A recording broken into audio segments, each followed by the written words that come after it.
Weh korang, satu lagi pot steamboat kat Melaka yang kau kena pergi. Korang tak percaya kan, dekat Masjid Tanah ni masih ada lagi steamboat RM36. Kat mana? Ni, Mama Mia steamboat dekat Kampung Lubuk Redan, dekat Masjid Tanah Melaka. 36 bang seorang.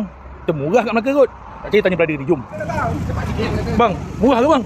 Murah bang, paling murah dalam Melaka Confirm Dia punya menu-menu item dia memang best lah kau tengok. Memang banyak, memang puas hati. Untuk perapan daging ayam kambing ada 12 jenis kat ni kau boleh pilih. Udang, sotong, kupang, scallop, banyaklah seafood yang kau boleh pilih. Untuk buffet-buffet nasi, spaghetti, nasi goreng semua ada. Sebut je Mama Mia steamboat dekat Masjid Tanah, kat Kampung Lubuk Redan. Kau always confirm sampai lah. Ni, brother-brother yang makan tadi tu semua kan. Dah biasa lah kat sini bang.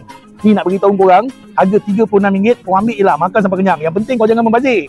Untuk kanak-kanak 12 tahun ke bawah dengan warga emas, RM26. Apa tak boleh bang? Antara yang termurah sekali kat Melaka sekarang ni dia, Mama Mia steamboat. Nala tak nala, jom. Yang ini kau kena try. Dia sos banyak kat sini tau. Sos ala-ala Sukia dia ni, kau kena try bang. Kalau kau datang dekat sini, bawa family, bawa kawan-kawan, ramai-ramai datang, memang santai lah kat sini. Untuk perapan ayam, daging, kambing dia memang puas hati bang. Main gulung-gulung, lepas tu gendam dalam tom yum. Dia ada sup, ada tom yum. Pilih tom yum lah bang, baru rasa. Kalau kau pandai macam aku lah, yang bijak bistari ni, campur-campur sos dia, lepas tu kau try. Memang nala bang. Apa lagi bang, masuk list Mama Mia dekat Masjid Tanah Melaka.